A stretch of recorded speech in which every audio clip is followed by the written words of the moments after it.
don't lose your momentum. Momentum's an amazing thing. Keep it going. I tell a story sometimes about a man who was a great, great real estate man. He was a man who was admired for real estate all over the world, actually, but all over the country. He built Levittowns. He started as a man who built one house. Then he built two, then he built 5, then he built 20, then he built 1,000, then he built 2,000 and 3,000 a year. And he got very big, very big. He was great at what he did. You see him all over the country still, Levittowns.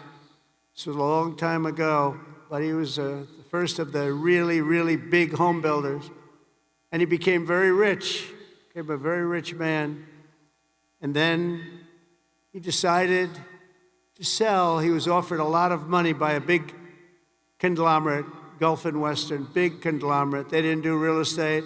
They didn't know anything about it, but they saw the money he was making. They wanted to take it to a public company.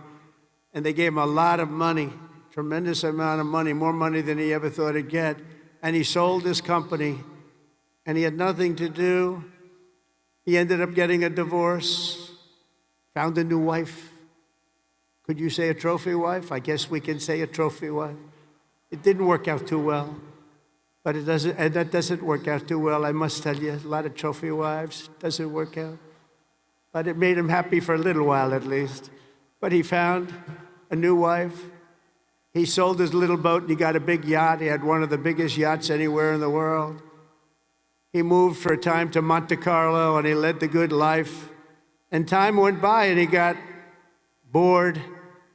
And 15 years later, the company that he sold to called him and they said, the housing business is not for us. You have to understand, when Bill Levitt was hot, when he had momentum, he'd go to the job sites every night. He'd pick up every loose nail. He'd pick up every scrap of wood. If there was a bolt or a screw laying on the ground, he'd pick it up and he'd use it the next day in putting together a house. But now he was spoiled and he was rich. He was really rich. And they called and they said, this isn't for us, this business. We do other things. Would you like to buy it back? We'll sell it back to you cheap. And they did. He bought it. He bought it. He thought he made a great deal and he was all excited. But it was 15 years later, he lost a lot of momentum. Remember the word momentum. And he lost everything. It just didn't work. He lost everything. And I was sitting at a party on Fifth Avenue one night, a long time ago, and you had the biggest people in New York, the biggest people in the country, all in that party, and they were all saluting each other, how great they were. They were all telling each other, I'm greater than you. Gets to be really, gives you a headache sometimes. But they had all these people, they're telling their own stories about how fantastic, a cocktail party, and I looked over, and I was doing well. I was invited to the party, so I had to be doing well. I was very, very young. But I made a name in real estate, and I looked over, and at the party, sitting in a corner all by himself, nobody was talking to him, was Mr. Levitt.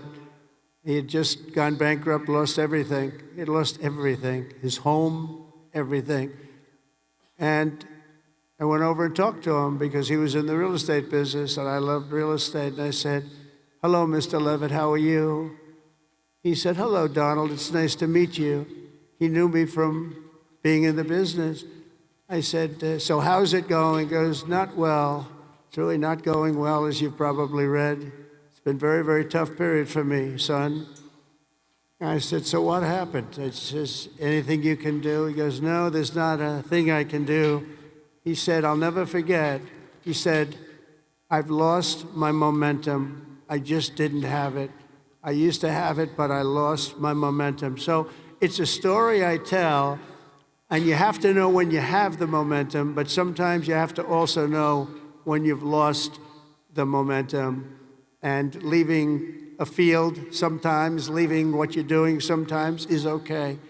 But you gotta have momentum, but you have to know if that momentum's gone. You have to know when to say, it's time to get out. And it's a very sad story. I remember that story so well, like it was yesterday.